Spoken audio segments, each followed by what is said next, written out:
ರಾಮನಗರ ಜಿಲ್ಲೆಯ ವಿಶ್ವವಿಖ್ಯಾತ ಬೊಂಬೆ ನಗರಿ ಚನ್ನಪಟ್ಟಣ ತಾಲೂಕಿನ ಗೌಡಗೆರೆ ಶ್ರೀ ಚಾಮುಂಡೇಶ್ವರಿ ತಾಯಿ ದರ್ಶನಕ್ಕೆ ಚಿತ್ರನಟ ದರ್ಶನ್ ರವರ ತಾಯಿ ಮೀನಾ ತೂಗುದೀಪ್ ಭೇಟಿ ನೀಡಿದರು.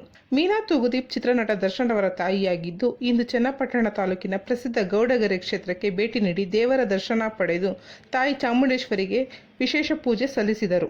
ಕುಟುಂಬಸ್ಥರ ಜೊತೆ ಭೇಟಿ ನೀಡಿದ ದರ್ಶನ್ ತಾಯಿ ನಟ ದರ್ಶನ್ಗೆ ಒಳಿತಾಗಲೆಂದು ಅವರ ಹೆಸರಿನಲ್ಲಿ ವಿಶೇಷ ಪೂಜೆ ಸಲ್ಲಿಸಿ ಕ್ಷೇತ್ರದ ಬಸವಪ್ಪನ ಆಶೀರ್ವಾದ ಪಡೆದರು. ಬಸವಪ್ಪನಿಂದ ಬಲಗಾಲಿನ ಆಶೀರ್ವಾದ ಪಡೆದ ಅವರು ಕಷ್ಟಗಳನ್ನು ಪರಿಹರಿಸುವಂತೆ ಬಸವಪ್ಪನ ಬಳಿ ಬೇಡಿಕೆ ಇಟ್ಟರು. ಈ ವೇಳೆ ಬಲಗಾಲಿನಿಂದ ಬಸಪ್ಪ ಕೂಡ ಆಶೀರ್ವಾದ ಮಾಡಿದರು.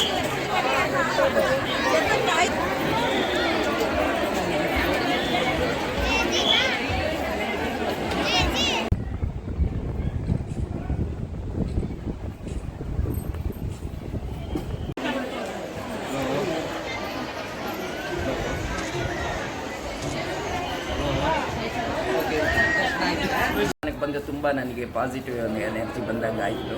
ಮತ್ತು ಒಳ್ಳೆ ದೇವಸ್ಥಾನ ಅನ್ನಿಸ್ತು. ಅಮ್ಮ ತಾಯಿ ಚಾಮುಂಡೇಶ್ವರಿ ಇಲ್ಲೇ ಇರೋದ್ರಿಂದ ಎಲ್ಲ ಕಡೆಯೂ ಒಳ್ಳೆ ಪಾಸಿಟಿವ್ ಎನರ್ಜಿ ಇದೆ. ಎಲ್ಲ ಭಕ್ತಾದಿಗಳಿಗೆ ಎಲ್ರಿಗೂ ಇಲ್ಲಿಗೆ ಬಂದು ಹೋದವರೆಲ್ರಿಗೂ ದೇವರು ಒಳ್ಳೇದು ಮಾಡಲಿ ಅಂತ ನಾನು ಕೇಳ್ತೀನಿ.